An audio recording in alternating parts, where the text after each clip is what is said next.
নমস্কাৰ, এই মুহূৰ্তত আহি পৰিছে সন্ধিয়াৰ কেইবাটাও বিগ ব্ৰেকিং নিউজ। আজি হৈছে 12 মে। গোটেই অসম তথা ভাৰতৰ বিভিন্ন প্ৰান্তৰ পৰা যুগুত হৈছে কেইবাটাও গুৰুত্বপূৰ্ণ খবৰ। এনেবোৰ খবৰ নিতৌ পাই থাকিবলৈ চেনেলটি ছাবস্ক্ৰাইব কৰি ভিডিঅ'টো এটা লাইক কৰিবলৈ নাপাহৰিব। আজিৰ আমাৰ প্ৰথমটো খুবেই গুৰুত্বপূৰ্ণ খবৰ হৈছে অসমবাসীৰ বাবে এটা ডাঙৰ খবৰ।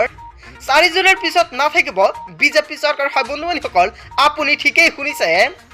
ইণ্ডিয়া মহাজোঁটে চৰকাৰ গঠন কৰিব দেশত। হাৰিয়ানা, কৰ্ণাটক লগতে ৰাজস্থান, মহাৰাষ্ট্ৰত শোচনীয় পৰাজয় হ'ব বিজেপিৰ। কেৱল এয়াই নহয়, বিহাৰ, উত্তৰ প্ৰদেশ, পশ্চিমবংগ, ঝাৰখণ্ড, দিল্লীতো হাৰিব বিজেপিয়ে। জেলৰ পৰা ওলাই দিল্লীত অৰবিন্দ কেজৰিৱালৰ ৰোড শ্ব'। বিজেপিৰ বিৰুদ্ধে আক্ৰমণাত্মক আপৰ মুৰব্বীগৰাকী। ইণ্ডিয়াই চৰকাৰ গঠন কৰিলে তাৰ অংশীদাৰ হ'ব আম আদমি পাৰ্টীয়ে। চৰকাৰ গঠনৰ পিছতেই দিল্লী ঘোষণা কৰা হ'ব পূৰ্ণ ৰাজ্য। মোক ভগৱানে 21 দিনৰ সময়সীমা দিছে। দিন ৰাতি একাকাৰ কৰি মই কাম কৰি যাম বুলি মন্তব্য কৰিছে দিল্লীৰ মুখ্যমন্ত্ৰী অৰবিন্দ কেজৰিৱালে। ষড়যন্ত্ৰ শেষ কৰিবলৈ মই সকলো প্ৰান্তলৈ যাম। 4 জুনৰ পিছত নাথাকিব বিজেপি চৰকাৰ। হয় বন্ধু-বান্ধৱীসকল, আপুনি ঠিকেই শুনিছে। এটা ডাঙৰ খবৰ, এটা গুৰুত্বপূৰ্ণ খবৰ মুকলিছে, কিয়নো আপোনালোকে সকলোৱে জানে 4 জুনত সম্পূৰ্ণকৈ শেষ হ'ব মোদীৰ কাৰ্যকাল আৰু মোদীৰ 75 বছৰ হোৱাৰ পিছত কিন্তু অৱসৰপ্ৰাপ্ত হ'ব। তাৰপিছত অসমবাসী ৰাজুক জনাইছোঁ আমাৰ 2 নম্বৰটো খুবেই গুৰুত্বপূৰ্ণ খবৰ, লগতে এটা ডাঙৰ খবৰ। নিৰ্বাচনৰ মাজতে পুনৰ জনতাৰ মূৰত ৰামটাঙন। হয় বন্ধু-বান্ধৱীসকল, আন এটা বিগ আপডেট। জনতাৰ মাজত ভয়ংকৰভাৱে ৰামটাঙনৰ সৃষ্টি হ'বলৈ গৈ আছে। কেইবিধমান অত্যাৱশ্যকীয় সামগ্ৰীৰ আকাশলংঘী দাম বৃদ্ধি হৈছে। বৃদ্ধি পালে আলুৰ দাম। কেৱল এয়াই নহয়, পিঁয়াজ আৰু কণীৰ দাম।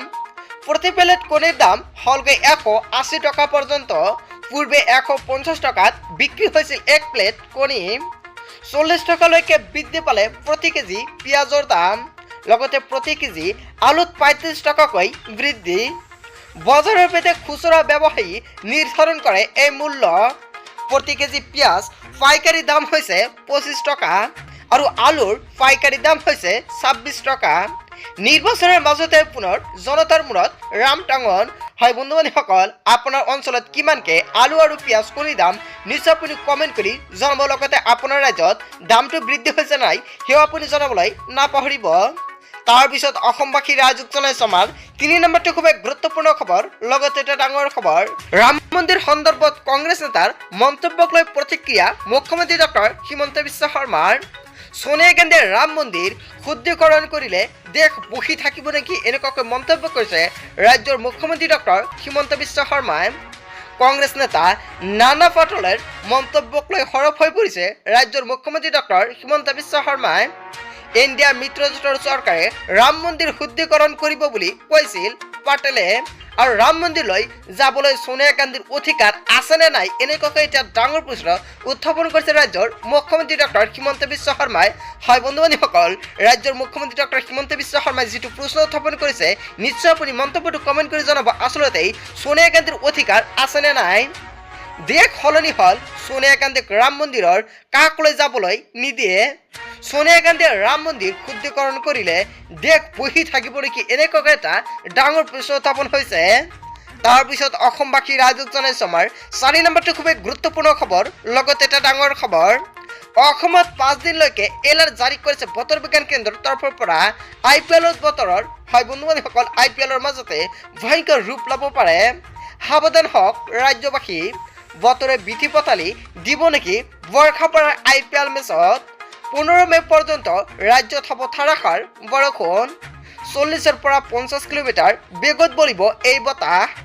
বতৰ বিজ্ঞান কেন্দ্ৰই জাৰি কৰিলে য়েলো এলাৰ্ট।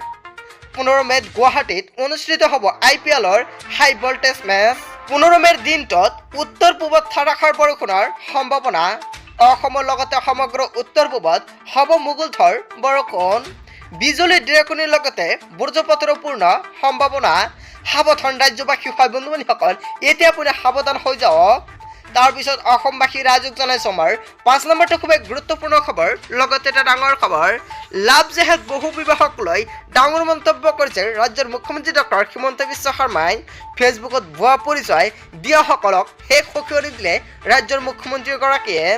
লাভ জেহাদ আৰু বহু বিবাহক লৈ কঠোৰ মুখ্যমন্ত্ৰী ডক্টৰ হিমন্ত বিশ্ব শৰ্মাই ফেচবুকত ভুৱা পৰিচয় দিয়াসকলক শেষ শুকুনি হিমন্ত বিশ্ব শৰ্মা চৰকাৰৰ একাংশই ফেচবুকত হিন্দু নাম লৈ বিবাহ কৰে প্ৰতাৰণা কৰে লাভ জেহাদ কৰাসকলৰ বিৰুদ্ধে কঠোৰ হ'ব চৰকাৰ ডুপ্লিকেট নাম লোৱাসকলৰ পৰিণতি বেয়া হ'ব বহু বিবাহক লৈও সকীয়াই দিলে ৰাজ্যৰ মুখ্যমন্ত্ৰী ডক্টৰ হিমন্ত বিশ্ব শৰ্মাই কোনো মুছলমানে কৰিব নোৱাৰিব 3ৰ পৰা 4টা বিবাহ এজন ব্যক্তিয়ে কিয় 3ৰ পৰা 4গৰাকী বিয়া কৰাব লাগে বুলি মন্তব্য কৰিছে ৰাজ্যৰ মুখ্যমন্ত্ৰীগৰাকীয়ে বাল্য বিবাহক লৈ সৰব হৈ পৰিছে মুখ্যমন্ত্ৰীগৰাকী বাল্য বিবাহ কৰা এটা সম্প্ৰদায় 6000কৈ লোকক ইতিমধ্যে গ্ৰেপ্তাৰ কৰা হৈছে লাভ জেহাদ আৰু বহু বিবাহক লৈ কঠোৰ সিদ্ধান্ত গ্ৰহণ কৰিছে ৰাজ্যৰ মুখ্যমন্ত্ৰী ডক্টৰ হিমন্ত বিশ্ব শৰ্মাই তাৰপিছত অসমবাসী ৰাইজক জনাইছে আমাৰ 6 নম্বৰটো খুব গুৰুত্বপূৰ্ণ খবৰ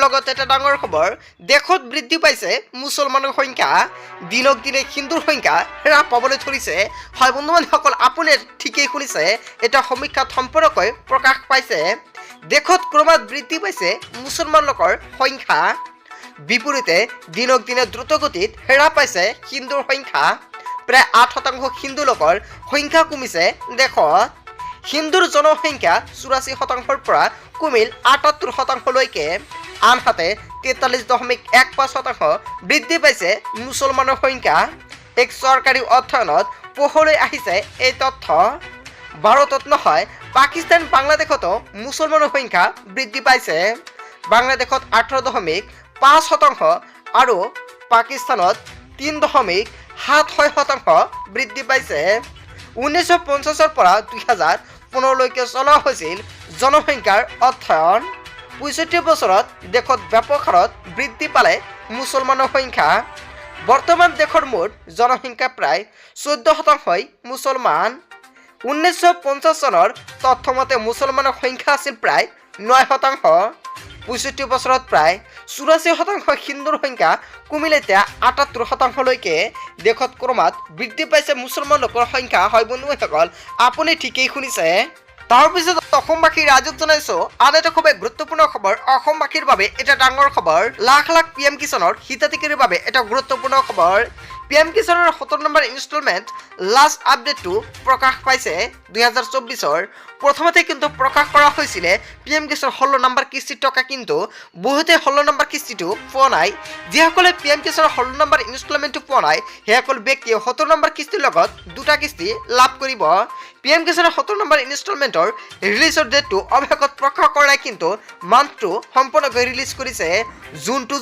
জুন বা জুলাই মাহৰ ভিতৰতে লাভ কৰিব পিএম কিষাণৰ 17 নম্বৰ কিস্তিৰ 2000 টকা লগতে যিসকলে 16 নম্বৰ ইনষ্টলমেণ্ট লাভ কৰা নাই সেইসকল ব্যক্তিয়ে কিন্তু একেলগে লাভ কৰিব 4000 টকা আপোনাৰ বেংক একাউণ্টত হয় বন্ধুবান্ধৱসকল আপুনি ঠিকেই শুনিছে গোটেই অসম তথা ভাৰতৰ বিভিন্ন প্ৰান্তৰ পৰা যুগুত হৈছিল কেইবাটাও গুৰুত্বপূৰ্ণ খবৰ এনেবোৰ খবৰ নিতৌ পাই থাকিবলৈ চেনেলটি সাবস্ক্ৰাইব কৰি ভিডিঅ'টো এটা লাইক কৰিবলৈ নাপাহৰিব so thank you for watching full video'